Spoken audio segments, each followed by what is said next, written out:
Les collecteurs d'impôts et autres gens de mauvaise réputation s'approchaient tous de Jésus pour l'écouter. Et les pharisiens et les maîtres de la loi critiquaient Jésus. Ils disaient, cet homme fait bon accueil aux gens de mauvaise vie.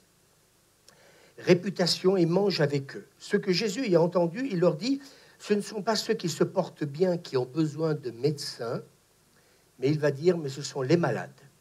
Et il va dire, je ne suis pas venu appeler des justes, mais des pécheurs. Est-ce qu'on peut dire amen?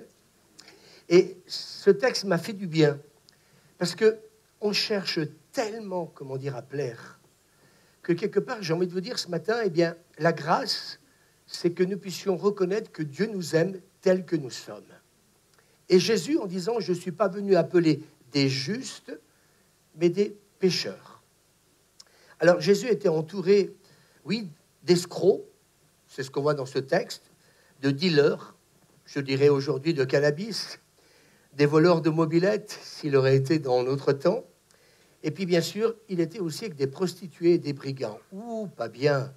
Parce que la religion a pu en dire des choses sur le comportement de Jésus. Mais en fin de compte, eh bien, ce que la Bible veut nous montrer, c'est que Jésus savait valoriser ce que la société méprisait. Et là, on se rend compte que le royaume de Dieu n'a pas du tout le même comportement que, je dirais, que notre société. Tout ce qui est, comment dire, méprisable aujourd'hui, eh bien, aux yeux peut-être de certains, eh bien, on appelle ça le rejet. Mais pour Dieu, tel que tu es aimé, et tu peux le dire à ton voisin, et tu es accepté. Alors, mes amis, il passait pour être je dirais, comme l'ami des pécheurs. Je me souviens toujours encore ce que Carlos disait un jour dans une prédication. Eh bien, il était l'ami des pécheurs. Et il partageait justement ces moments avec ces gens-là. Et je pense que peut-être, on fait peut-être partie de ces gens, ou peut-être que nous n'aurions pas passé du temps avec ces gens-là. Mais Jésus n'est pas au milieu des gens parfaits, il est au milieu de ces gens que la société rejetait. Et je vais être franc avec vous, moi ça m'a beaucoup parlé ces derniers temps. Parce qu'en fin de compte, eh bien, quelles personnes fréquentons-nous? Moi je crois que la grâce, elle est pour tout le monde. Est-ce qu'on peut dire amen? Et Jésus l'a compris. Alors, le fait peut-être que ces gens se sentent aimés, je pense que c'est pour cette raison qu'ils étaient près de Jésus. Parce que justement, Jésus était au milieu d'eux. Alors, mes amis, ils étaient méprisés, jugés, bien sûr, par les autres figures sociales. Et puis, quelque part, eh bien, nous trouvons les pires. Et il y a des chances pour que Jésus, eh bien, quelque part, lui, va toujours se mettre en route pour aller vers ces gens-là. Toujours. Est-ce que nous le ferions? Moi, c'est la question que j'ai envie de vous poser. Jésus s'est toujours mis en route vers des personnes qui, peut-être justement, se dévalorisaient ou qui ne se sentaient pas aimées. Alors oui, on l'a surnommé l'ami des pécheurs. Et je pense que certainement qu'il devait avoir une mauvaise réputation. Je dirais, j'ai presque envie d'insister par rapport aux religieux de l'époque. Alors oui, nous vivons dans une société, malheureusement, où la performance et, j'ai envie de vous dire, la recherche de perfection est tellement présente au milieu de nous. La performance. Il faut toujours être le meilleur. Est-ce que quelqu'un peut être d'accord avec moi? Il faut toujours, en tout, être le meilleur. Et je rencontre ces derniers temps tellement de personnes qui sont arrivées au bout du bout. Parce que le chiffre d'affaires, qui était très bon l'année passée, eh bien cette année, il faut encore qu'il soit supérieur. Je pense que Stéphane n'ira pas me contredire. On a affaire bien souvent à des chefs d'entreprise qui, malheureusement, sont dans cet état d'esprit-là. Plus on en a et plus on en veut. La vraie question, c'est, je me la pose la question, eh bien, est-ce qu'on va pouvoir continuer à suivre? J'en suis pas convaincu. Quand on voit les statistiques de dépression, de burn-out, je me dis, il faut quand même qu'on se pose peut-être les bonnes questions. Alors, moi, j'ai presque envie de vous dire, vous savez, j'ai travaillé dans le monde, j'ai vécu cette pression, moi aussi, au travail. On nous en demandait toujours plus. Et quand quelqu'un n'était pas là, il fallait, eh bien sûr, combler le manque de cette personne-là. Et malheureusement, j'ai le sentiment, des fois, qu'on est dans cette spirale et que c'est plus fort que nous. Il faut toujours que, quelque part, on essaye de faire plus. Alors, on a peut-être vite fait d'oublier qu'apprendre à s'aimer, c'est aussi quelque part, et peut-être que ce matin je vais essayer de vous aider, c'est aussi reconnaître que personne n'est parfait. Dis à ton voisin, nous aimer tout en sachant que personne n'est parfait. On peut le redire ensemble, il faut nous aimer tout en sachant que nous ne sommes pas parfaits. Alors, j'ai l'histoire de cette femme qui a 42 ans. Elle va dire, je n'ai jamais reçu de compliments. Quand on s'intéresse à moi, j'ai toujours l'impression, elle dit qu'il y a erreur sur la personne. Et parfois, eh bien, on a toujours le sentiment que quand quelqu'un nous dit quelque chose qui va nous valoriser, que ça s'adresse aux autres, mais peut-être surtout pas à nous-mêmes. Et elle va dire en pleurant, je suis incapable de me croire aimée. Et elle va dire quelque chose que je vois pas mal dans les entretiens ces derniers temps. Mon père ne m'a jamais encouragé. Et je me rends compte aujourd'hui, en recevant pas mal de monde ces dernières semaines, que c'est un fléau. Et moi, je ne sais pas, mais vous voyez, ce matin, j'ai mon petit-fils qui est venu à mes côtés. Je me suis dit, il est venu pourquoi? Parce que j'avais une sucette, j'avais un bonbon, j'avais rien. Et la question que je me suis posée, c'est pourquoi Ethan vient me voir et vient à côté de moi? On dit toujours qu'on n'attrape pas les mouches avec du vinaigre, mais vous savez, un enfant, quand il se sent aimé, quand il se sent valorisé, il sera toujours, comment dire, à vos côtés, parce que tout simplement, eh bien, nous ne sommes pas là que pour donner un bonbon, donner de l'argent, c'est tellement facile. Moi, je vois tellement de personnes qui viennent me voir et qui me disent, en fait, compte, on nous achète, quoi. On nous a acheté. On nous a acheté le silence. En fait, compte, tiens, je te donne ton téléphone, je te donne, voilà, ceci, puis fous-moi la paix. En gros, vous savez, aujourd'hui, nous, les parents, avec tout ça, c'est tellement facile qu'un enfant nous foute la paix. C'est vrai ou pas? Moi, j'entends ça. Les parents, bien sûr, ils travaillent. Alors, le soir, ils rentrent, bien sûr, à point d'heure. Alors, bien sûr, il faut préparer à manger, etc. Donc, pour que l'enfant nous foute la paix, eh bien, on va lui donner ça. Puis, en fait, quand on dit, waouh, on a trouvé la bonne solution, regarde, oh chérie, il est heureux, ton fils.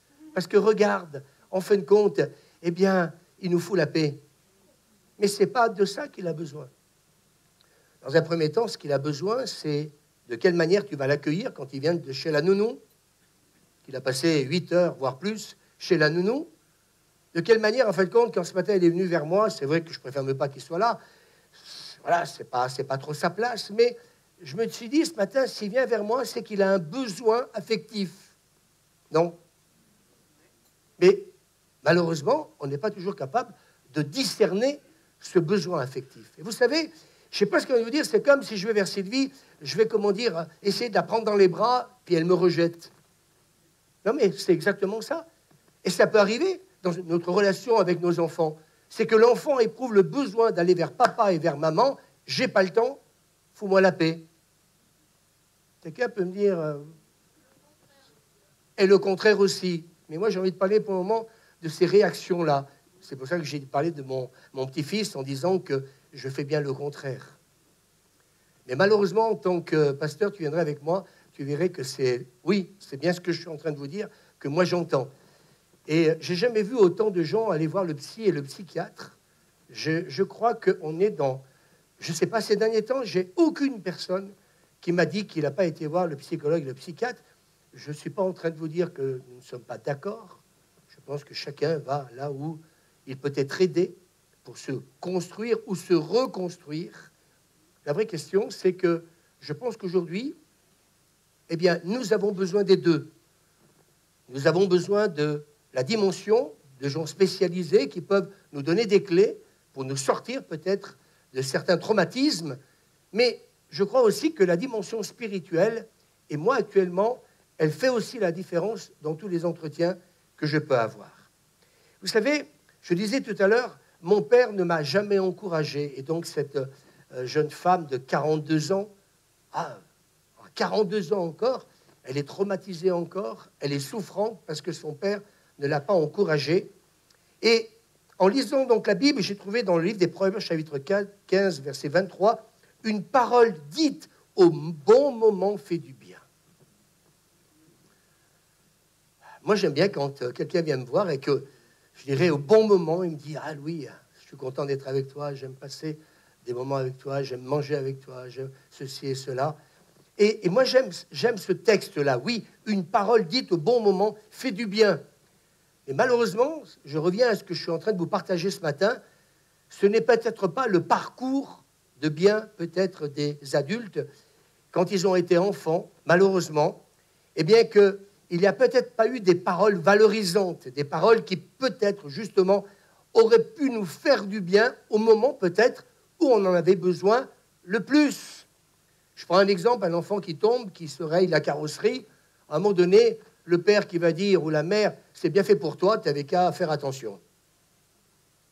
Oui, mais ça je l'entends. J'aimerais vous dire que peut-être qu'une parole au bon moment, c'est dire, mon chéri, viens dans mes bras, je vais te consoler. Et c'est de cette manière-là qu'on va réussir à construire un enfant. Parce que justement, avoir une parole au bon moment, vous savez, comme j'ai dit, avant l'heure, c'est pas l'heure, après l'heure, c'est plus l'heure. Comme j'ai dit tout à l'heure, si j'attends de l'affection de quelqu'un et que cette personne ne m'en donne pas, c'est vrai qu'il va y avoir de la frustration, mais une profonde blessure. Alors je disais, j'ai pas mal fait de recherches, et un professeur donc a demandé aux enfants du CE2, donc CE2, pardon, donc des enfants à peu près de 8 ans, hein, c'est ça à peu près, quels sont ceux qui, d'entre vous, pensent avoir des qualités? Je pose la question, combien il y a eu donc de ces jeunes qui ont simplement dit, ah ben si, quand même, Suzanne, ah ben si, mais ça met une autre. Mais il y en a eu. Il n'y en a eu que 30%, c'est-à-dire qu'il y a 70% de ces jeunes qui n'ont pas levé la main parce que tout simplement, ils ont été mal aimés et eux aussi, à leur tour, eh bien, ils ont du mal à aimer. J'ai trouvé, tu vois, Suzanne, que malgré tout, le pourcentage était énorme, 70%. Alors aujourd'hui, on attend que l'éducation nationale soit papa, maman, alors qu'ils sont là pour enseigner. On demande aux institutions sociales eh bien, de faire un véritable travail. Et moi, j'aimerais vous dire qu'il faut un tout. Et ça commence à la maison. Et si ces enfants, quelque part, eh bien, se sont dévalorisés, eh bien, c'est parce que tout simplement, eh bien, oui, eh bien, on ne leur a pas assez. Et moi, je crois que, et moi, c'est ce que je ressens aujourd'hui, même dans l'Église, même dans nos églises, il faut que les mentalités changent. Il faut arrêter toujours de parler, comment dire, de la paille qui est dans l'œil du voisin. Il faut peut-être se regarder soi-même. Et je pense que valoriser aujourd'hui est quelque chose d'important. Vous savez, on a besoin, et ce matin, moi, ce que j'aimerais, c'est que ce ne soit pas simplement qu'un enseignement ou des études. Il y a beaucoup de choses très intéressantes que je vais vous partager. Mais ce que j'aimerais ce matin, c'est qu'on prenne le temps de réfléchir à ce que je suis en train de vous dire. Et j'ai envie de vous dire qu'il n'est jamais trop tard pour aimer, même si on n'a pas fait les choses de la bonne manière. Il n'est jamais trop tard, je pense que vous serez d'accord avec moi, de se remettre en question. Est-ce que quelqu'un peut dire ce matin, moi je veux me remettre en question? Et déjà, dans ce que dit le pasteur, bien, ça me parle. Alors, or, qui a été mal aimé, écoutez-moi bien, aura du mal à aimer. Et moi, je rencontre ces derniers temps plein de personnes qui me disent « j'ai du mal à aimer ». Mais parce qu'elles n'ont pas été aimées, alors elles ont de la difficulté à aimer. Enfant, a dit quelqu'un, je rêvais souvent d'être une autre personne. Y a-t-il quelqu'un qui aurait le courage peut-être de lever la main et dire « en fait, compte, eh bien, oui, déjà une personne qui lève la main, eh bien, oui, deux, je pense qu'il y en a d'autres encore. J'aurais voulu être une autre personne. » Et j'ai rencontré ça ces derniers temps dans certains entretiens, des personnes qui m'ont dit « eh bien, oui, étant enfant, je rêvais d'être une autre personne. » Celle que peut-être les parents, l'image qu'ils ont peut-être malheureusement donnée à leur enfant. Peut-être t'es nul. Si tu dis à ton enfant t'es nul, eh bien j'aimerais vous dire qu'il va regarder les autres à côté de lui, il va voir que les parents ne disent pas la même chose, et en ne disant pas la même chose, ils vont, comme d'une certaine manière, eh bien rêver, oui, eh bien d'être quelqu'un d'autre. Et dans tout ce que je voudrais vous partager ce matin, j'aimerais que d'ici quelques temps, on n'essaye pas d'être quelqu'un d'autre, à la ressemblance de quelqu'un d'autre, mais arriver à dire « je suis moi ». Est-ce qu'on peut dire amen? Je n'aimais pas ce que j'étais. Il me semblait toujours que les autres enfants, dit cette personne, étaient mieux que moi. Plus beaux, ils étaient plus doués, plus populaires, plus aimés des professeurs. C'est arrivé à quelques-uns d'entre vous? Je dit oh là, oui, oh là là, oui, je pense que tout le monde quasiment devrait lever la main. Mais oui, mais c'est terrible de ne pas arriver à être soi, à être moi. Et j'aimerais vous dire que ce que je suis en train de vous dire là, c'est extrêmement important. Tout ce que je vais partager, c'est simple, mais moi, je vous conseillerais de réécouter, parce que ce que je suis en train de vous dire, c'est un fléau que je rencontre tous les jours avec les personnes que je reçois actuellement. Le fait d'avoir tout simplement eu des professeurs, et je ne suis pas en train d'accuser les professeurs, heureusement, il y a des professeurs extraordinaires. Je ne suis pas en train, comment dire, d'accuser qui que ce soit. Je suis en train de vous dire que parfois, il est arrivé que malheureusement, moi dernièrement, j'ai quelqu'un qui est là, mais je ne dirais pas, j'avais une règle qui était longue, comme ça. Et quand elle a vu la règle, il y a quelque chose de son enfance qui est revenu. Et vous savez ce que le prof a fait à l'époque? Il lui a demandé de se tourner devant tous les élèves, excusez-moi de pointer son fessier, et cette règle d'1 mètre, eh bien, une vingtaine de coups devant tout le monde. Alors, j'aimerais vous dire qu'on peut revoir ça aussi dans l'éducation des parents, aussi dans la manière aussi d'avoir peut-être traité son enfant. Alors, j'aimerais vous dire, attention, il ne faut pas tomber dans le systématique. Il y a de très bons professeurs. Peut-être qu'à l'époque, ils pouvaient se permettre des choses qu'aujourd'hui est totalement, comment dire, interdit, et tant mieux. Est-ce qu'on est d'accord? Mais je pense qu'aujourd'hui, eh bien, il faut qu'on réalise que les enfants ont besoin d'être valorisés et qu'on fasse attention à cet esprit de comparaison. Voilà où je voulais en venir. On est toujours en train de comparer. Et vous savez, pour ceux qui... Nous, on a une fille unique, donc, mais pour ceux qui ont plusieurs enfants, je voudrais vous dire ce matin, faites attention à la comparaison. Oui, mais ta sœur, elle est comme ça. Oui, mais ton frère, il est comme ça. Lui, il est gentil. Lui, il est sage. Oui, mais toi, t'es pas... Vous savez, je voudrais vous partager une expérience. Jenny est là. Je vais peut-être lui dire. Dernièrement, on a été à l'anniversaire de Ethan. Je ne veux pas que ce soit que des prêches. Je voudrais que ce matin, vous puissiez peut-être retenir l'essentiel. Et donc, notre petit-fils, pendant 2 jours, a été chez donc, les parents de John, notre gendre. Et en fin de compte, on s'est retrouvés au restaurant. Ethan est un garçon qui est sage, très gentil. On n'a pas à se plaindre, mais comme tous les enfants, à des moments, il a les verres comme on peut aussi avoir les verres. Mais donc le fermifuge, c'est intéressant, ça calme. Mais ce jour-là, il montait sur les sièges au restaurant, etc. Puis je dis avec Suzanne, je dis, mais qu'est-ce qu'il a? Pénible, mesdames pénible. Et le papa qui a essayé, et peut-être partir, de le calmer, etc. Rien n'y faisait. Jenny y est allée, rien n'y est fait. Et à un moment donné, Jenny a pris Ethan, et elle est partie vers les WC, et puis elle est revenue 10 minutes après, à peu près, ou 5 minutes après. 6 minutes 30 exactement. Et donc, elle revient, l'enfant plus le même. Pourquoi? Non mais réponds pas, si tu étais avec moi. Non mais attends, ben oui, t'as assisté à la scène. Je m'adresse à l'auditoire. Qu'est-ce que vous auriez fait à ce moment-là? Non, une fessée mince, on n'a pas le droit. Non, mais on dit non, mais oui, mais malheureusement, je pense que certains n'y ont pas échappé, ou autre chose. Qu'est-ce que vous auriez fait? Qu'est-ce que vous auriez fait? Oui, parlez avec lui. Allez, je vous pose la question. Je veux pas une prêche. Je veux que, dans quelques temps, vous puissiez vous aimer. Arrêtez de se comparer. Arrêtez de toujours revenir sur notre passé. Alors, qu'est-ce que vous auriez fait, vous, à ce moment-là? Eh bien, notre fille, elle a été le prendre dans les bras.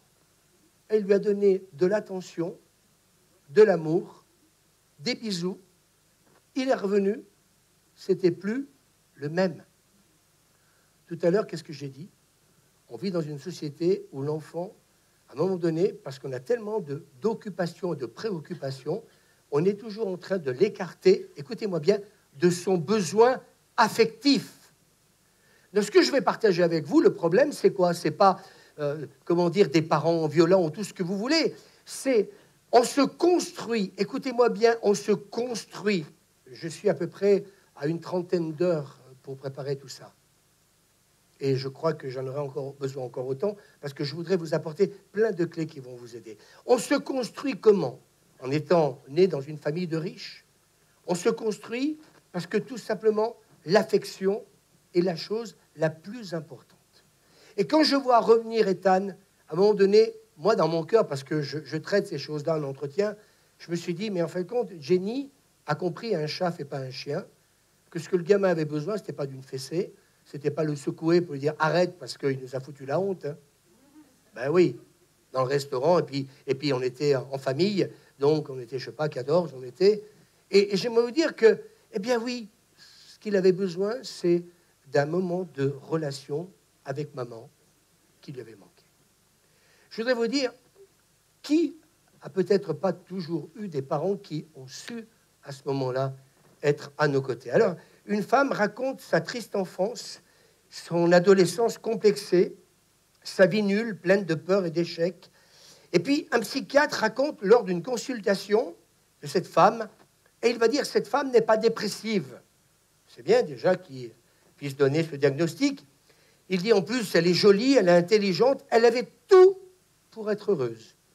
Mais il lui manquait qu'une chose, eh bien, l'estime de soi.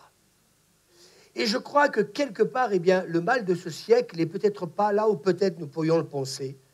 Elle avait du mal à avoir de l'estime. L'estime de soi, c'est le regard, écoutez bien, que l'on porte sur soi-même et l'appréciation qu'on fait de sa valeur. Jérémie va dire au chapitre 31, « L'Éternel se révèle à moi. Je t'aime d'un amour éternel, c'est pourquoi je te conserve ma bonté. » Je voudrais vous dire ce matin que notre valeur, et moi je le réalise encore plus ces derniers temps, est-ce que vous pensez qu'à mon âge, eh bien, j'ai encore besoin de grandir, d'évoluer, et aussi encore davantage de me sentir aimé? Eh bien oui. Je crois que toute notre vie, nous aurons besoin d'être aimés. Et j'aimerais vous dire que notre valeur, et nous l'avons chanté ce matin à travers ce dernier chant, elle est unique et inestimable aux yeux de Dieu. Je voudrais vous dire, mettons un peu de côté ce qu'on a vécu dans l'enfance. Mettons un peu de côté tout ce qu'on a pu vivre de compliqué, de difficile, des paroles qui peut-être n'auraient jamais dû sortir de la bouche d'un papa et d'une maman. Mettons ça de côté. Et ce matin, je disais tout à l'heure, les psychologues, les psychiatres font un travail magnifique, mais cette dimension spirituelle, moi je crois qu'elle ne fait qu'apporter un plus. Quand, quelque part, on n'a pas vécu eh bien, cette valeur que peut-être nos parents auraient dû nous communiquer si, justement, ils avaient été attentifs à tout ce que je suis en train de vous dire. Alors, choisissons d'être au lieu de paraître. Pourquoi l'estime de soi est-elle si importante? Parce que je crois que sans elle, si on a du mal à s'estimer, il sera bien difficile d'avoir du plaisir à vivre. Je crois qu'aujourd'hui, on ne nous donne pas, comment dire, les chiffres des personnes qui se suicident, mais on ne veut pas nous les donner, je pense, parce que si vous recherchez sur Internet, eh bien, vous allez trouver des statistiques, mais qui remontent à des années en arrière, alors qu'on n'arrête pas de nous dire qu'ils sont en augmentation. Qu'importe, ce n'est pas le chiffre qui est important aujourd'hui, c'est pourquoi, quelque part, eh bien, sans cette estime personnelle, on a donc du plaisir à vivre. Alors, de se sentir le droit, eh bien, quelque part, de prendre notre place, de se faire entendre, cette confiance en soi, et puis estimer donc que, quelque part, eh bien, nous pouvons nous compléter donc, dans cette relation avec Dieu. Oui, nous avons besoin des uns et des autres. Et une personne qui s'estime se traite avec bienveillance. Est-ce que c'est vrai ou pas? Est-ce qu'on est dur parfois avec soi-même ou pas? Mais si nous nous estimons, on sera bienveillant. Et puis on va se sentir digne d'être aimé par les autres et puis d'être heureux. Alors oui, si nous avons une mauvaise image de nous-mêmes, quand on se sent inférieur aux autres et que nous pensons que nous ne valons pas grand-chose, alors ça, mes amis, ça va avoir des conséquences dans notre relation, que ce soit avec Dieu et avec les autres. Alors oui, il y a cette recherche constante de plaire, surtout, et moi ça m'a beaucoup fait réfléchir, je vais prendre le temps de vous dire ça parce que ça va vous aider, la recherche constante de plaire, surtout lorsqu'elle est motivée par un manque d'estime de soi.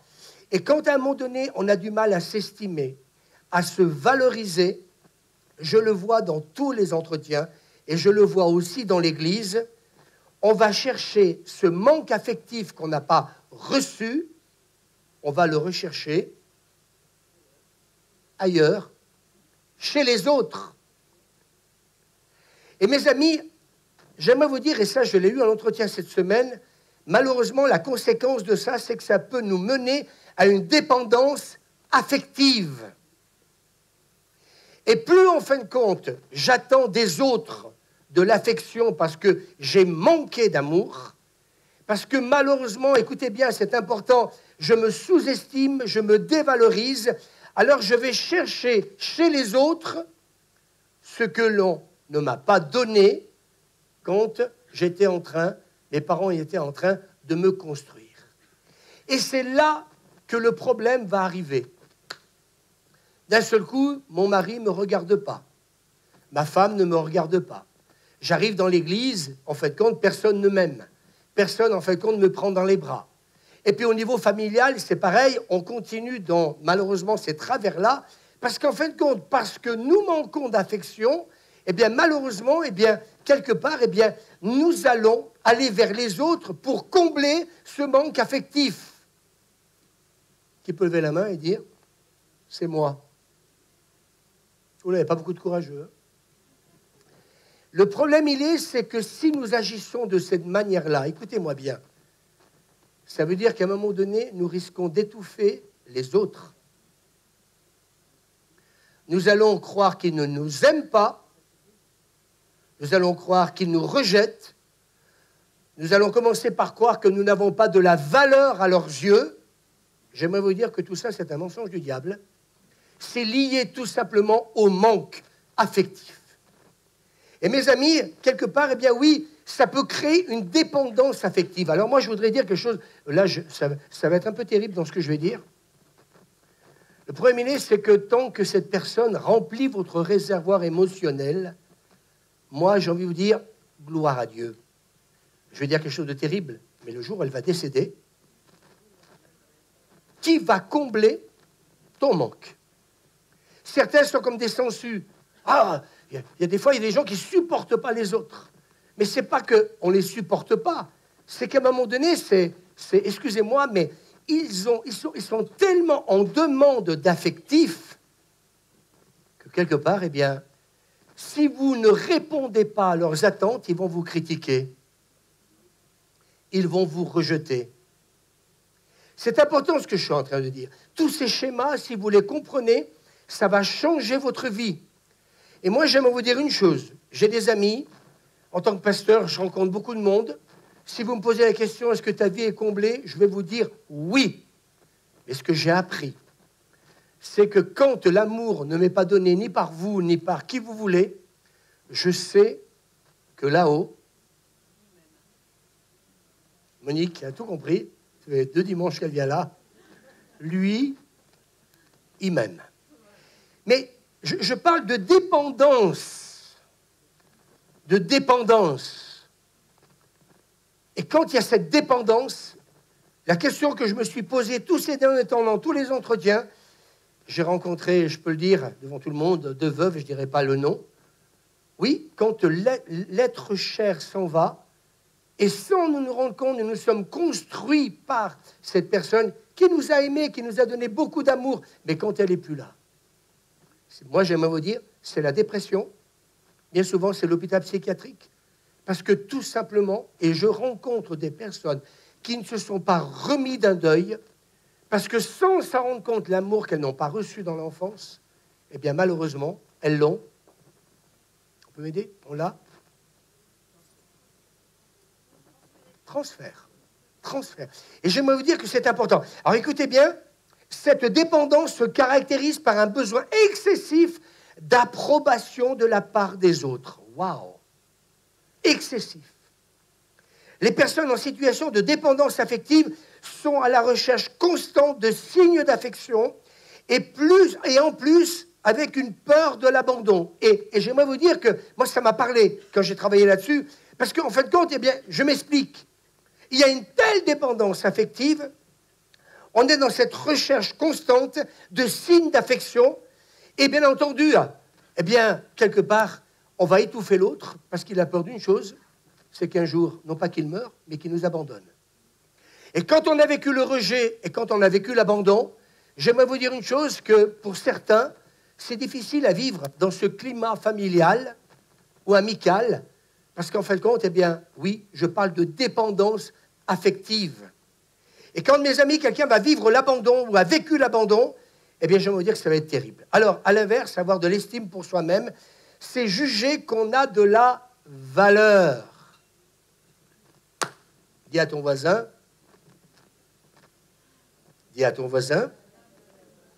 tu as de la valeur.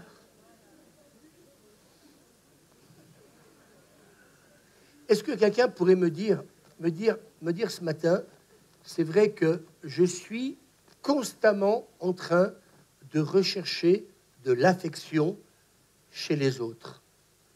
Qui peut lever la main? Merci. Voilà, il n'y en a que 2, 3. On est tous comme ça. On recherche tous de l'affection chez les autres.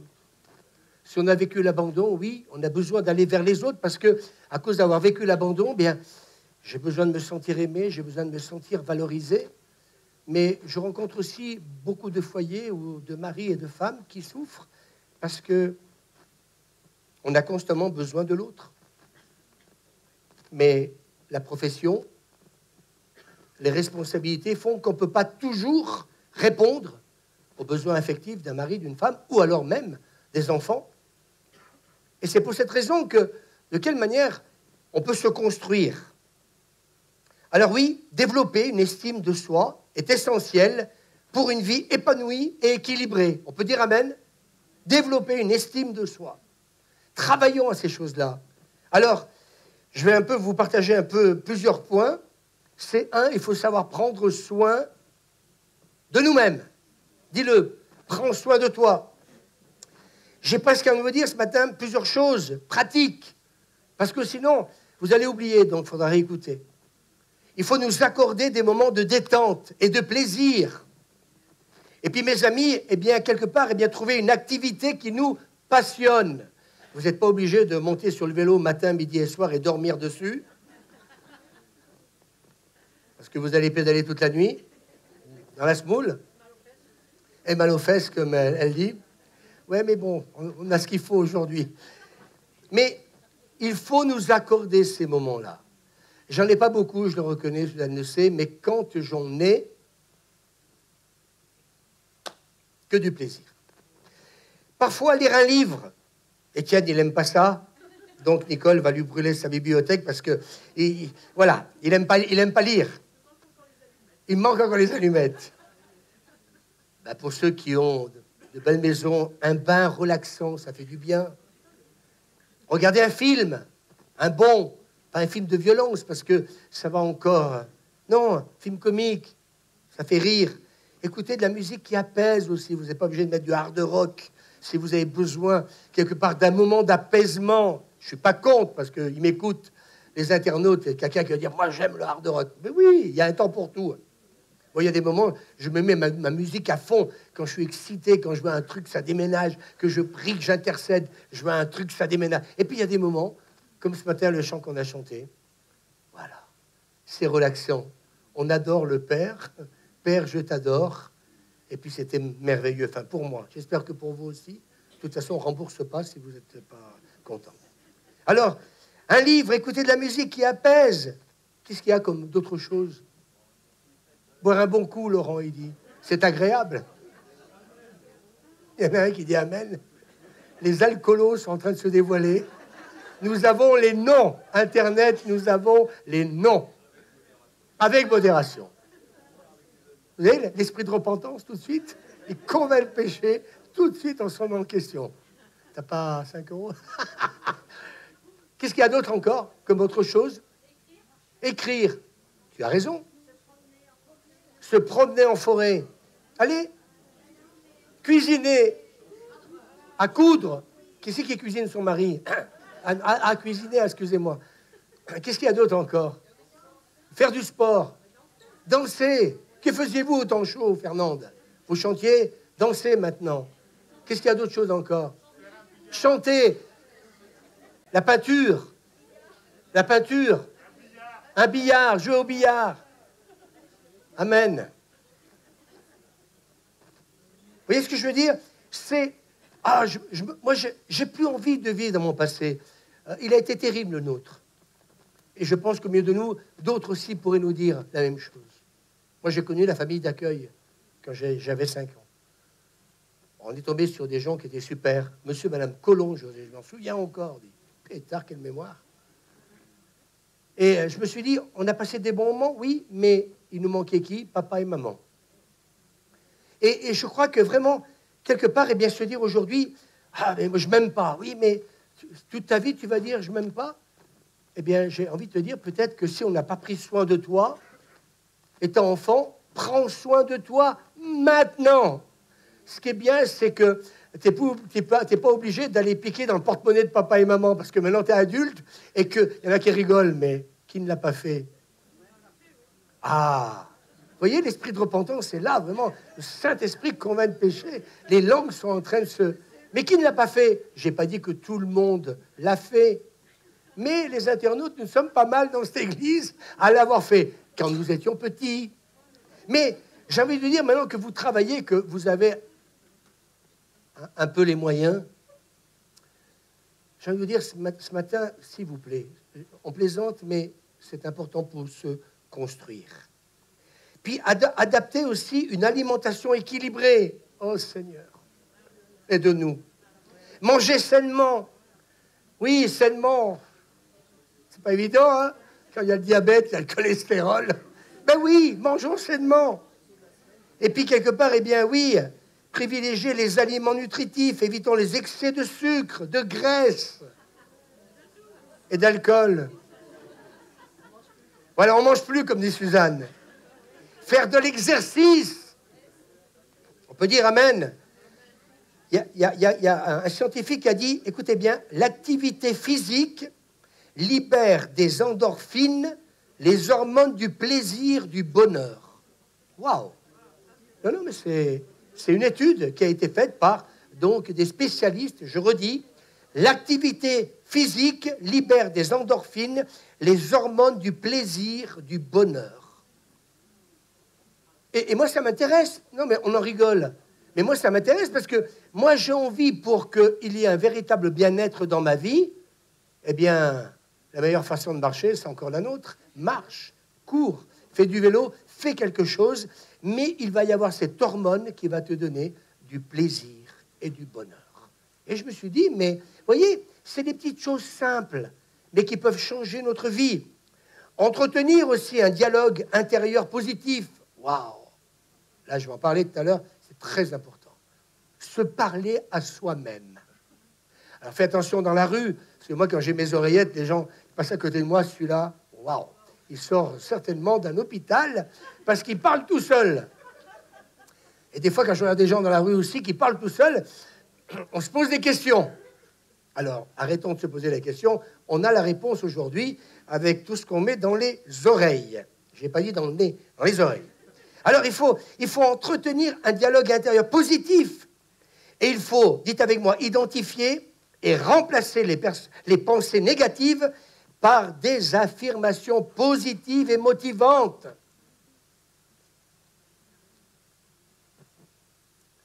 On n'est pas obligé de rester avec tous ces traumatismes. Et je vais en parler tout à l'heure, c'est très, très intéressant, vous allez voir. Entretenir un dialogue intérieur positif. Dis-le à ton voisin, entretiens. Moi, vous savez, en tant que pasteur, les gens, je m'aime pas, les gens, je vais pas y arriver, etc. J'entends ça tous les jours. Et j'aimerais vous dire qu'il ne faut pas entretenir ça.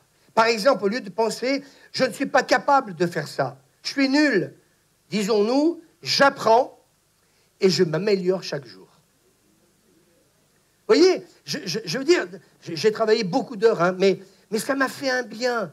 Oui, j'apprends, je m'améliore chaque jour. C'est pas pour ça que hier, tu n'as pas réussi à mettre le fil dans l'aiguille, qu'aujourd'hui, tu ne vas pas y arriver. C'est vrai qu'à un certain âge, on met plus de temps. Alors, il y a d'autres moyens pour enfiler le fil dans une aiguille, mais on prend le temps, on y arrive. Soit tu demandes à ta femme, ou tu demandes à quelqu'un.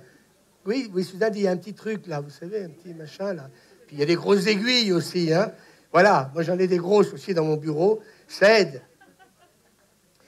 Donc, plutôt que de dire, je ne suis pas capable, j'apprends, j'ai envie de le redire encore une fois, et je m'améliore chaque jour. Ça va prendre une semaine, ça va prendre 15 jours, on s'en fout. L'essentiel, c'est que tu sois dans cet état d'esprit. Il faut changer notre système de pensée. Il faut aussi fixer des objectifs atteignables en fonction de nos capacités. On met la barre trop haute parfois. Ça arrive qu'on mette la barre trop haute? Moi, j'ai arrêté de m'épuiser à ces choses-là. Des fois, je mettais la barre tellement très haute que je me cassais la figure. Puis, par contre, il y en a d'autres, tac, qui vont sauter 1,50 m, ils vont sauter 2 mètres.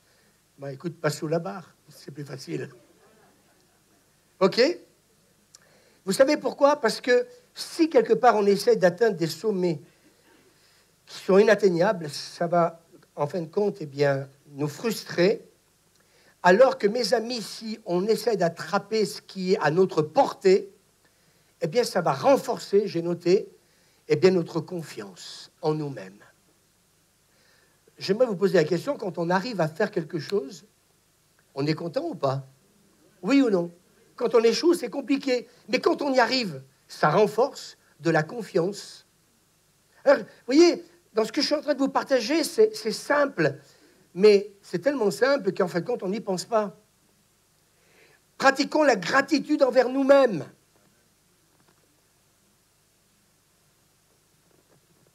Tu as fait tomber un verre, eh bien, ta femme aura les verres, mais c'est comme ça. Vous voyez, voilà, il y a Nicole, elle va nettoyer. Voilà. Moi, je dirais, je vais nettoyer. Enfin, c'est ce que Suzanne me dira. Donc, j'ai intérêt à le faire.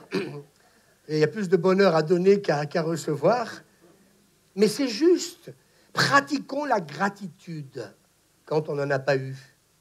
Tenons un carnet. Et certains spécialistes, parce que je vous dis tout à l'heure que j'ai pas mal étudié dans ce que disent des psychologues, des psychiatres, eh bien, tenir un carnet en notant, ils disent chaque soir, 3 choses eh bien, par lesquelles nous pouvons être reconnaissants de ce que nous avons vécu dans la journée.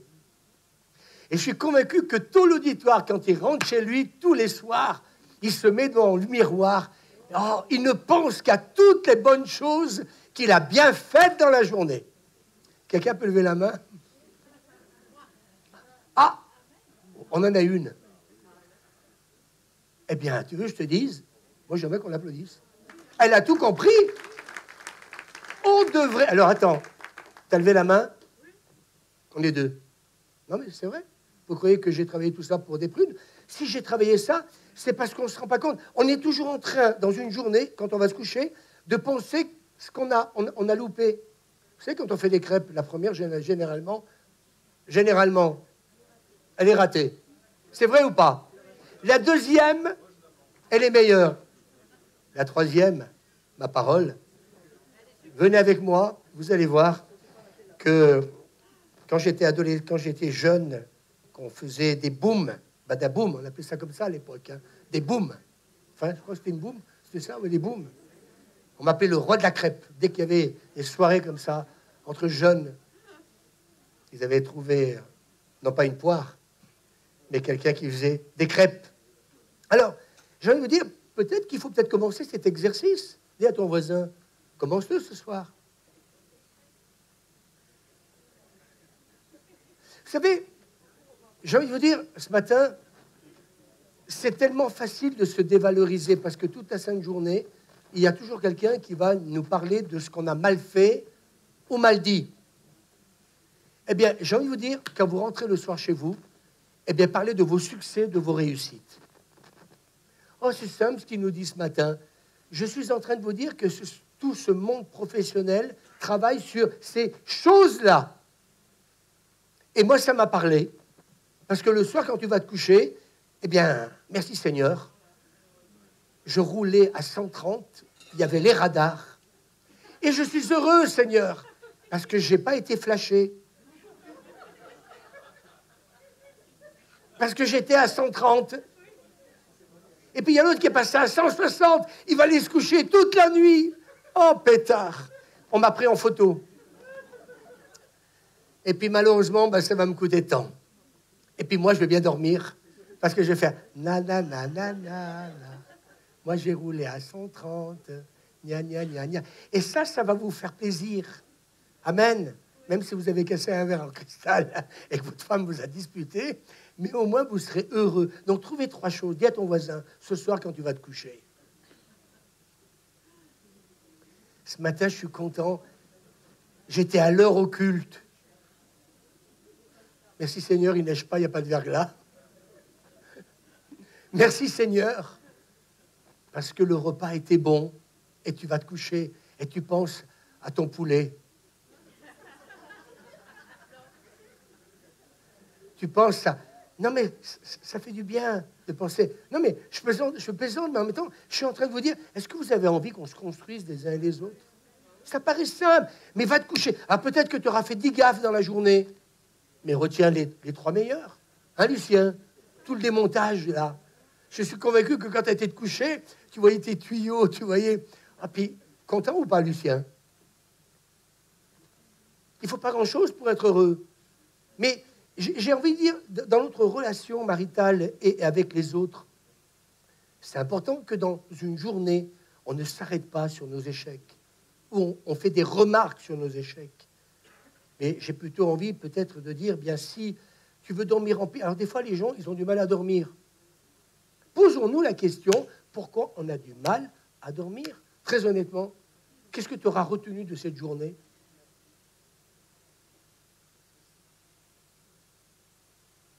Aujourd'hui, je suis content, j'ai rendu service à quelqu'un. Et tu penses à ça. Et puis tu vois que la personne a été touchée parce que tu lui as rendu service. Va te coucher avec ces choses-là. Et non pas tout ce que tu as entendu toute ta vie. Ça vous parle?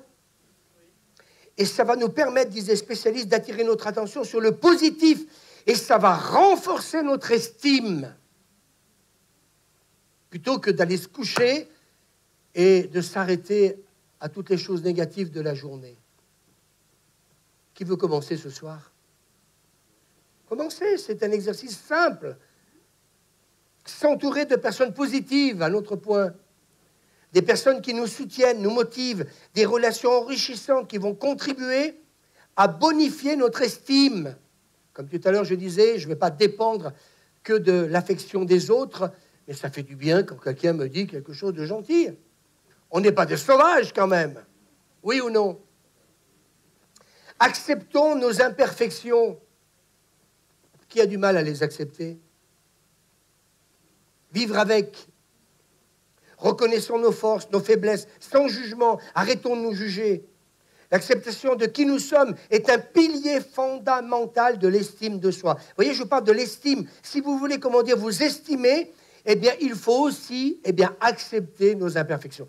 Qui c'est qui a du mal à les accepter? Allez, levez la main, soyez courageux. Je peux toujours, hein? Non, mais, oui, mais, non. Eh bien, à partir d'aujourd'hui, tu lui donnes un coup sur la main, tu ne lèves plus la main. Célébrons plutôt nos réussites. Est-ce qu'on peut dire amen? Plutôt que de s'arrêter, donc, comme je dis tout à l'heure, à nos imperfections, célébrons nos réussites. Il faut se féliciter pour les réalisations, qu'elles soient grandes ou petites. Et puis là aussi, ça va aussi renforcer l'estime que nous devons avoir de nous-mêmes. C'est des clés pour réussir. On s'en fout de ce que les autres pensent. Si tu es content d'avoir fait la tour de Pise, on s'en fout, mais il y a une tour aujourd'hui. Et puis ça rapporte de l'argent aux Italiens, parce qu'elle n'a jamais autant été visitée. Amen. Vous voyez, je pense que c'est positif ce que Lucien a reçu. Quelqu'un est en train de lui annoncer qu'il a gagné une grosse somme d'argent. Donc, mes amis, célébrons nos réussites. Est-ce que tu veux encourager la personne qui est à côté de toi? Ben oui, ce qu'on veut, c'est le meilleur pour toi. faut boire le champagne. Moi, c'est vrai que on a passé la vidéo tout à l'heure du concert qu'on a vécu. Moi, j'ai tellement été content. Je me suis dit, mais quelle réussite cette soirée. Eh bien, écoutez, avec le groupe, après, on a été boire un coup. Et on a rendu grâce à Dieu pour les 400 personnes qu'il y avait. Et que me dire, quelle soirée mémorable. Apprenons à dire non. Waouh, attention dans ce que je veux dire. Écoutez bien, respectons nos limites en apprenant à refuser des demandes qui ne nous conviennent pas. Cela va nous préserver notre bien-être et renforcer encore une fois notre estime. Il faut parfois dire non. La Bible dit que ton oui soit oui, que ton non soit non. Respectons nos limites, c'est-à-dire qu'on n'aille pas nous demander quelque chose que nous ne pourrions pas faire. Refuser des demandes qui, mes amis, sont, vous avez compris, inatteignables. Et parfois, on veut tellement rendre service, mais ça s'appelle le rejet. C'est parce que, quelque part, on se déprécie. Alors, vous savez, on se prend la place de Dieu, on se fait pour Dieu, et puis on fait le compte, voilà, Zorro est arrivé, dès qu'il y a un souci, quelque part, eh bien, on arrive. Ouais, mais si tu le vis bien, tant mieux. Si tu es dans un sale état, pose-toi la question.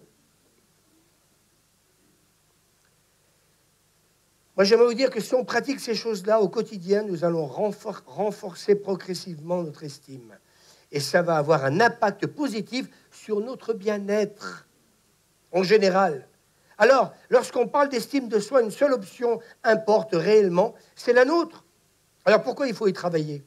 J'ai envie de vous dire, quand on s'aime, la vie est plus belle. Quand on s'aime, la vie est plus belle. Alors pourquoi tu te rejettes? Oui, mais on m'a rejeté. Oui, peut-être. Mais tu peux aussi t'adresser à ta propre personne. Et tu peux aussi apprendre à te valoriser. J'ai envie de dire, eh bien, pas faire des montagnes, des fois, de certaines choses qui vont peut-être nous attirer vers le bas.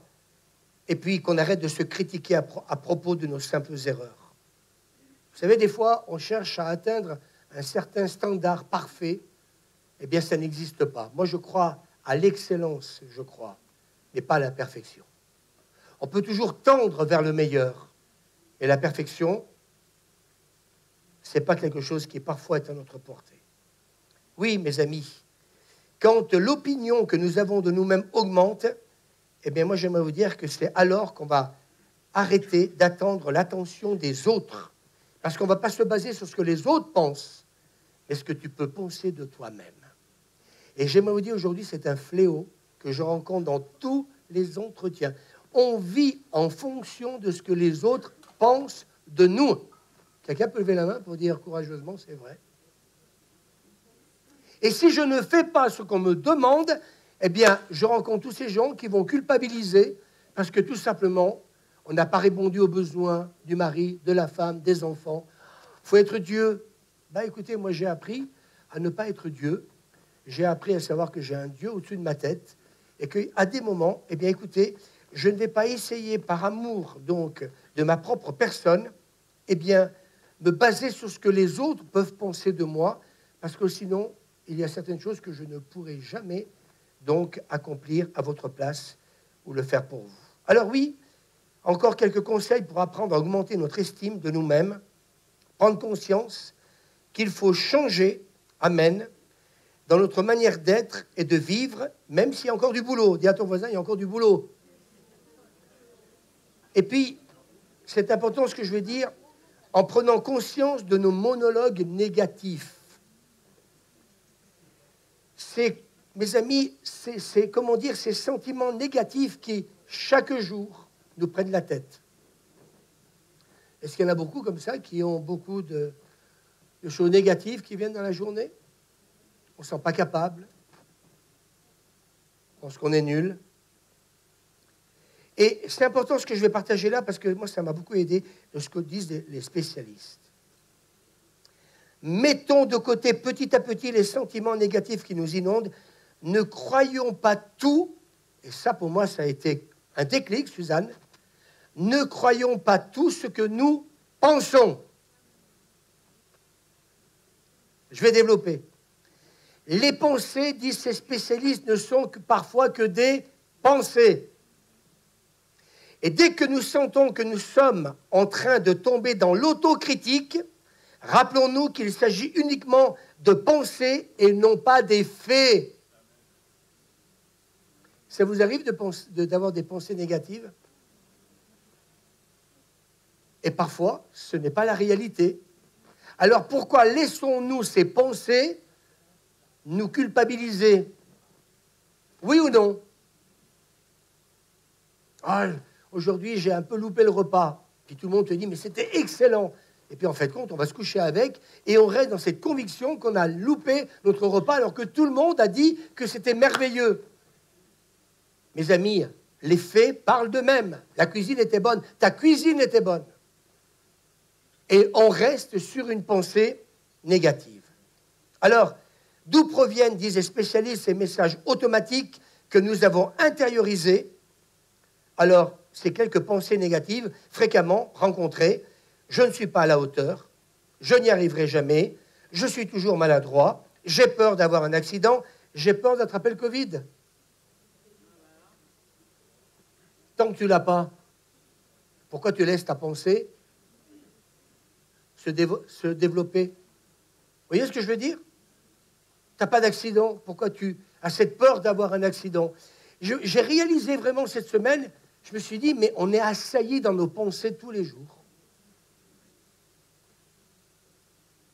Tant que ce n'est pas des faits, on n'est pas obligé d'avaler les couleuvres. Est-ce que quelqu'un peut me dire, tu as raison, pasteur? Nous pensons des choses qui ne sont pas la réalité. Ce matin, j'étais en train de me dire, il ne faut pas toucher quelqu'un qui a le Covid. Et puis le Seigneur m'a dit, tu sais, je vais te donner une réponse. Quand j'ai touché le lépreux, ce n'était pas le Covid, hein. Ah, mais le médecin, il a dit ça. Il a dit ça, mais moi, j'aimerais vous dire que je sais que parfois, le sang de Jésus fait la différence. Le fait de proclamer quelque part, eh bien, ce que je crains, c'est ce qui m'arrive, ce que je redoute, c'est ce qui m'atteint. Eh bien là aussi, faisons attention à ces pensées qui ne sont pas des faits, mais qui peuvent nous polluer. Parce que certains peuvent nous dire, ah ben j'ai ça, donc tu vas l'avoir. Ben non, je ne vais pas l'avoir. Vous savez, en tant que pasteur, je prie tellement pour des gens qui sont malades. Je vais vous dire, si à chaque fois je me pose la question que je vais attraper quelque chose, je prie pour plus personne. Je vais mettre des gants MAPA. Je vais mettre les gants, vous savez, quand on va prendre un masque, je vais prendre, c'est Robocop, quoi, en fait, compte. Je vais prier pour vous. Le pasteur Louis Lombardo va prier pour vous.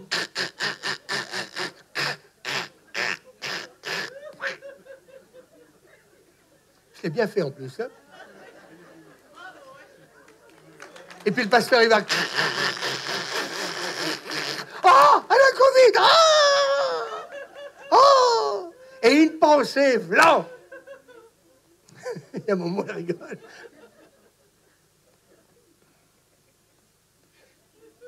Oh, j'ai chaud. Oui, en prêchant, j'ai chaud. C'est pas de la fièvre. Et dans la pensée, si tu as chaud, c'est que tu as la fièvre. Non. Le samedi soir, dans les boîtes de nuit, c'est la fièvre du samedi soir. Et c'est pas la fièvre à 40 degrés. Non, mais je dis ça, mais je voudrais un peu que, quelque part, on sorte un peu de toutes ces ornières. Ça vous fait du bien ou pas? Enfin, moi, ça me fait du bien. Après, je ne rembourserai pas, de toute façon. Alors nous pouvons si souvent les répéter dans notre esprit que nous commençons, écoutez bien, à croire qu'elles sont vraies. Le problème, c'est que cette pensée, si tu ne la fous pas à la poubelle, tu vas commencer à croire que c'est vrai. Est-ce qu'on peut dire amen? C'est vrai ou pas?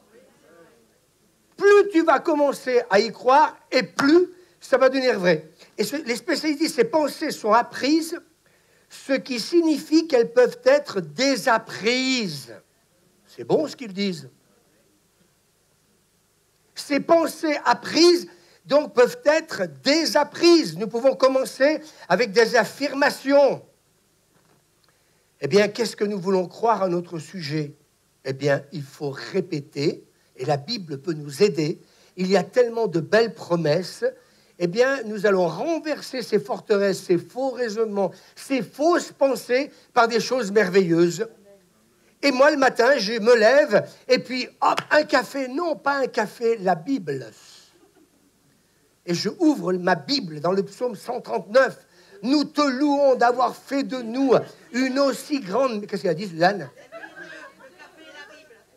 Ah oui, non, on va faire les deux. Le café, le pain au chocolat, voilà, tout, quoi. Et après, la Bible. Enfin, je sais pas, la Bible et après les croisements. Allez, on s'en fout de l'ordre. Nous te louons d'avoir fait de nous une aussi grande merveille, que nous sommes merveilleux. Et tous les jours, je rencontre que des gens merveilleux. Après, avant, il pleure. J'ai une onction. Un chercheur en psychologie soutient, écoutez bien, l'utilisation des affirmations. Ses recherches ont montré que l'entraînement quotidien en affirmation, par exemple, donc positive, eh bien, donc, il va dire qu'en fin de compte, eh bien, si nous écrivons en l'espace d'une minute, des choses positives nous concernant, il dit que ça va diminuer les symptômes de la dépression. Il n'a pas dit en 5 minutes, en 1 minute. Tu prends une feuille et tu écris quelque chose qui relève l'estime que tu as de toi-même. Diminue donc la dépression. Et il dit un très grand nombre de déclarations écrites vont produire une amélioration de l'estime de nous-mêmes. Si tu écris que tu es nul et que ceci et que cela, il va se passer l'inverse. Et je pense que, vous voyez, ces petits exercices que je suis en train de vous donner ce matin, on n'est pas dans la psychologie, mais pas loin, mais je suis en train de vous donner ces clés parce que je crois que parfois, ça fait du bien. Vous savez, quand on n'a pas le moral, quand on se dévalorise, quand on pense à des choses négatives, prends une feuille. Et ça rapproche de Dieu. Tu prends une feuille, et puis tu écris « Je suis une créature merveilleuse ». Et puis tu écris en 1 minute. Monique, qu'est-ce que tu dirais? Qu'est-ce que tu écris?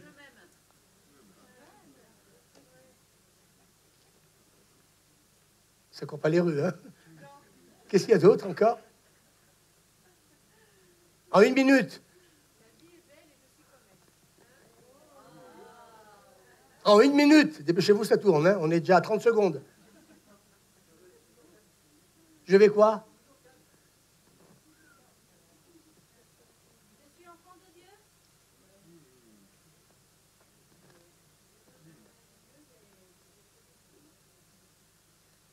Alors écoutez bien ce que dit cette étude. D'après la National Science Foundation, écoutez bien, ils ont dit 80% de nos pensées sont négatives et 95% sont répétitives. Ah, j'ai travaillé 30 heures, c'est pas vous des brunes, hein, j'ai scruté, j'ai cherché tout ça. Hein. Moi, ça m'a quand même beaucoup interrogé. Hein. 80% de nos pensées sont négatives et 95% sont répétitives. C'est impressionnant. Alors, pourquoi pas être dans les compliments plutôt que les reproches? Eh bien, il faut utiliser le pouvoir des compliments pour une meilleure estime de soi-même. J'espère qu'à la fin de ce culte, vous allez retenir le plus important. Je vous conseille de revenir sur tout ça.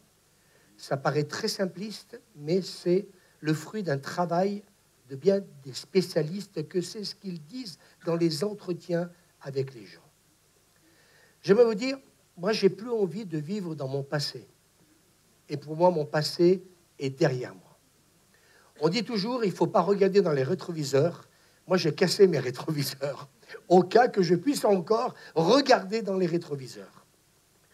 J'ai envie de vous dire, ce matin, je crois qu'une église en bonne santé, une famille en bonne santé, des relations avec notre entourage, si honnêtement nous fréquentons des personnes qui vont nous donner, qui vont nous, faire des compliments, eh bien, ça va augmenter mon estime. Alors, faisons attention, parce que quand ce n'est pas le cas, vous allez rentrer à la maison et puis ça va être la soupe à la grimace.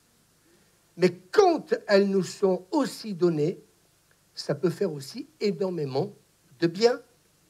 Alors, ne croyez-vous pas aussi que pour nous construire dans une vie ecclésiale et familiale, il faut peut-être qu'on y pense un peu plus. Éric, tu as de la valeur. Je ne sais pas, moi, si ce matin, en rentrant, je t'aurais dit, Éric, tu as de la valeur pour moi, ça t'aurait fait quoi? Momo, qu'est-ce que tu lui aurais dit? Il est beau gosse? Oui, c'est ça. Je t'aime comme ça. Avec une moumoute, il serait peut-être différent. C'est pas rien, je l'aimerais comme ça aussi. Moi aussi. Mais on s'aime quand même. J'ai du mal à me faire l'arrêt au milieu le matin. Mais honnêtement, j'arrive à l'église. Bon, c'est vrai que ce matin, on a mis le chauffage un peu tard parce qu'il a fallu tout bricoler. Ouais, il fait froid ce matin. Non, pasteur, merci parce que tu t'intéresses à nous. Même si tu as mis 3 jours pour penser au chauffage, mais on ne peut pas tout penser à tout. Il faut qu'ils viennent. Donc, ils ne vont pas venir comme ça, tomber du ciel. Il faut qu'ils viennent nous installer tout ça. C'est un réglage pour la clim l'été et le chauffage l'hiver. Mais bon, ça s'est refroidi très vite aussi. Mais vous voyez ce que je veux dire? Des compliments. Ah, je suis content qu'il y ait un service d'accueil. Ils font mal leur travail, mais on est content de l'avoir. Allez, je plaisante. Je plaisante. Vous voyez? Non, mais je suis content de dire ça. Vous voyez ce que je veux dire? Les réactions. Moi, j'aimerais vous dire, vous savez, en tant que pasteur, on ne fait pas de cadeaux. Hein. J'ai un pasteur qui m'a appelé hier matin, d'ailleurs, qui me dit, Louis, il faut qu'on se voie. J'ai dit, ah bon, qu'est-ce que j'ai fait? Il me dit, un jour, je t'ai vu, hein, tu n'étais pas souriant. Je lui dis, ben si, mais j'avais tellement du monde autour de moi que je ne pouvais pas, faire de toi le centre du rassemblement. Alors, je lui dis, inquiète-toi pas, je t'aime, tout va bien. Alors, je lui dis, ben viens, allez, viens boire un café avec moi. Et puis, ça fait longtemps que c'est pas fait. Tout simplement. Non, mais, vous voyez ce que je veux dire? Si on est toujours en train d'imaginer quoi que ce soit, à un moment donné, un compliment, ça fait du bien. Et regardez ce que dit Paul aux Éphésiens, qu'aucune parole mauvaise ne sorte de votre bouche. Dites seulement des paroles bienveillantes, qui répondent à un besoin et qui sont constructives pour faire du bien à ceux qui vous entendent. Et j'ai beaucoup aimé ce texte d'Ésaïe 41. Ils cèdent l'un l'autre et chacun dit à son frère, courage. Ésaïe 41. C'est bien d'étudier la Bible. Ils cèdent l'un et l'autre et chacun dit à son frère, ne me regardez pas, dis à ton voisin, courage. Alors, on va mettre des citations et puis je vais terminer. On peut les mettre, parce que j'ai trouvé pas mal de citations. Je suis capable d'atteindre mes objectifs et de réaliser mes rêves. Quelqu'un veut se lever, peut-être, en le proclamant, ça. Je suis, avec ce que j'ai entendu ce matin, je suis capable, je ne suis pas un incapable, je suis capable, allez, d'atteindre mes objectifs et de réaliser mes rêves. Est-ce qu'on peut dire amen? Allez, on continue. La chose, on peut lire ensemble, la chose la plus précieuse que vous pouvez faire est une erreur. Vous ne pouvez rien apprendre en étant parfait. C'est beau, ça. Encore une autre. Il arrive un moment dans la vie où nous savons exactement ce que nous voulons, mais surtout, ce que nous ne voulons plus jamais. On va la relire. Il arrive un moment dans la vie, on va dire aujourd'hui, hein, d'accord, où nous savons exactement ce que nous voulons, mais surtout ce que nous ne voulons plus jamais. Plus jamais le rejet et puis donc se dévaloriser. Dites avec moi, plus jamais se dévaloriser. On continue. Avec un bon compliment, Mark Twain a dit ça, philosophe, je peux vivre 2 mois. Magnifique. Mark Twain, philosophe. Je peux vivre 2 mois. Il a raison. C'est vrai que quand on est radin, arrêtons d'être radin, ce serait tous les jours qu'on devrait faire des compliments. On continue. Nous sous-estimons souvent le pouvoir d'un contact, d'un sourire, d'un mot gentil, d'une oreille attentive, d'un compliment sincère ou d'une moindre attention. Ils ont tous le pouvoir de changer une vie. Un sourire, un contact, un mot gentil, une oreille attentive, un compliment sincère, ils ont tous le pouvoir de changer ma vie. Amen. Alors allons-y gaiement. Nous faisons tous des erreurs. Alors mettons ça derrière nous. Nous devrions regretter nos erreurs et en tirer des leçons, mais ne jamais les reporter dans le futur avec nous. C'est terminé.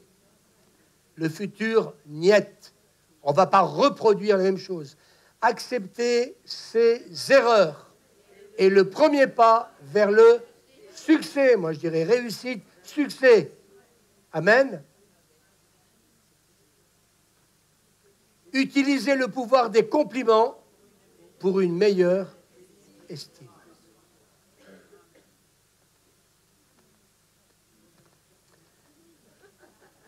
Honnêtement, juste quand j'ai lu ça, tu peux laisser s'il te plaît Jean-Fred, je me suis posé la question, je l'attends des autres. J'ai envie de dire, arrêtons d'attendre ça des autres. Quand ça vient, tant mieux. Mais moi, quand je disais tout à l'heure dans le psaume 132, je te loue Seigneur parce que je suis une créature merveilleuse, c'est vrai que c'est important que si malheureusement on n'a pas eu une enfance où on nous a valorisés, qu'on nous a fait beaucoup de compliments, n'ayons pas peur de nous en faire. On verra ça dimanche prochain. Il y a une réponse à donner à ça. Je crois qu'il y en a encore d'autres, non, Jean-Fred? Il n'y en a plus? Voilà.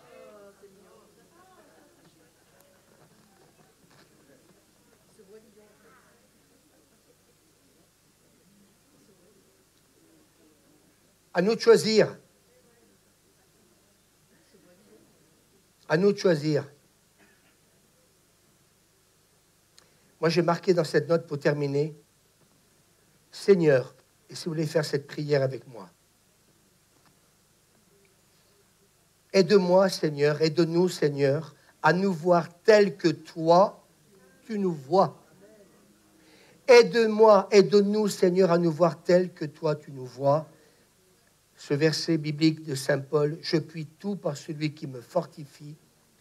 Et puis j'aimerais qu'on puisse revenir sur ce que, quelque part, eh bien, le Seigneur va dire à Gédéon, ça m'a beaucoup parlé.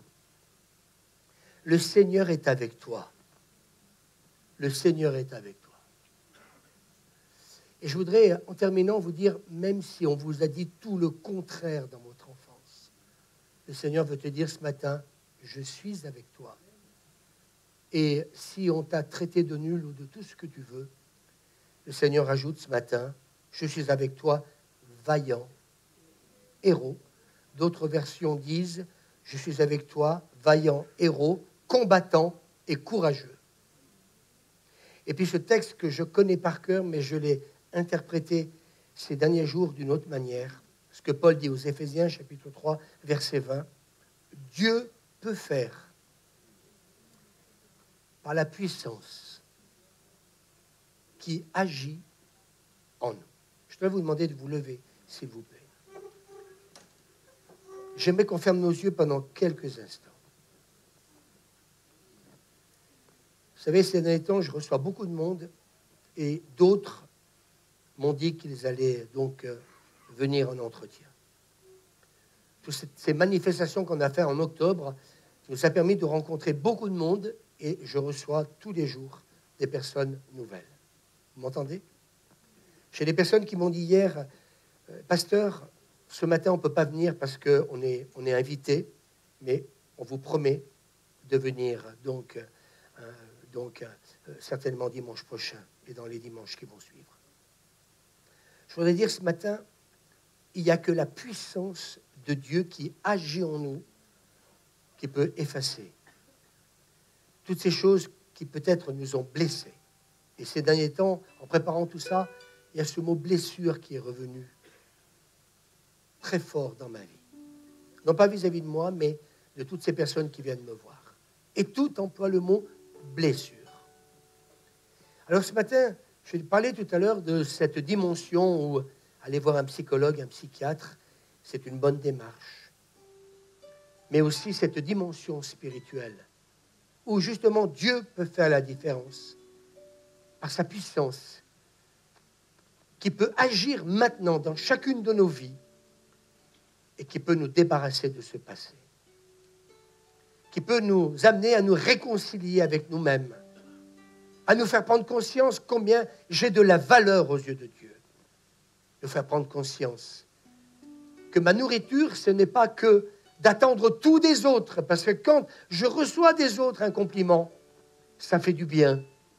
Mais si j'en reçois pas, alors je sais une chose, c'est que parce que j'ai de la valeur aux yeux de mon Père, alors je sais qu'il peut venir réparer, restaurer ce qui a détruit ma petite enfance et même peut-être en être là à l'âge adulte, brisé, cassé et complètement dévalorisé. Je crois que ce matin, je veux te dire, tu n'es pas là par hasard. Tu as peut-être écouté des choses très simples, mais je ne crois pas que 1900 personnes ont voulu s'intéresser à ce thème pour rien. Je continuerai dimanche prochain. Il y a tellement de choses, de spécialistes qui disent encore, c'était une introduction ce matin. Il y a des choses vraiment importantes encore à dire. Alors Seigneur, s'il te plaît, je te remets chacune des personnes qui sont là. Peut-être que certains ce matin, oui, on rit, Seigneur, mais peut-être que d'autres aussi intérieurement ont réalisé que ce qui était entendu était juste et parlant. Alors Seigneur, s'il te plaît, que toutes ces clés que tu nous as données, faire ces mini-exercices qui peuvent nous permettre justement, Seigneur, de déprogrammer notre système de pensée, qui peuvent nous enfermer encore dans ces blessures. Saint-Esprit, par cette puissance de Dieu qui agit en chacun de nous, maintenant, répare, restaure, viens guérir, viens restaurer les cœurs brisés. Et ma prière ce matin, Seigneur, quand tu m'as mis à cœur de partager ces choses, c'est que nous puissions devenir des enfants libres, des enfants avec cette image ce matin d'Éthane, où on peut venir au pied de son papa, de sa maman. Et si ce n'est pas le cas, eh bien, ce papa que tu es, Seigneur, où on peut se réfugier, où on peut se venir blottir dans tes bras. Seigneur, ce matin, viens réparer, viens restaurer, viens guérir. J'ai pris du temps ce matin pour vous partager ces choses. Moi, je vous conseille de revenir sur toutes ces notes et de faire un vrai travail. Ce sont des clés pour vous aider, parce que vous pourriez pleurer toute votre vie. Cela ne changera rien. Mais il y a des démarches personnelles à faire qui vont changer votre manière de penser et votre manière d'être.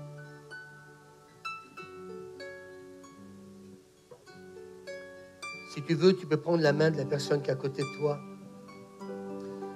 Et j'aimerais que, alors qu'on va dire au revoir aux internautes, que Dieu vous bénisse, vous aussi, les internautes. Et j'espère de tout mon cœur, eh bien, que peut-être ceux qui n'ont pas osé venir dimanche prochain, vous puissiez venir nous rejoindre. Plusieurs sont venus ce matin. Et merci d'être venus. Mais continue ce travail dans nos vies. Et il n'y a que ta puissance qui peut nous transformer. Cette puissance qui agit en nous maintenant, en chacun de nous. Et peut-être prie pour la personne qui est à côté de toi, et prie pour que la puissance de Dieu vienne effacer, vienne te redonner du blason, parce que oui, tu es précieux aux yeux du Père.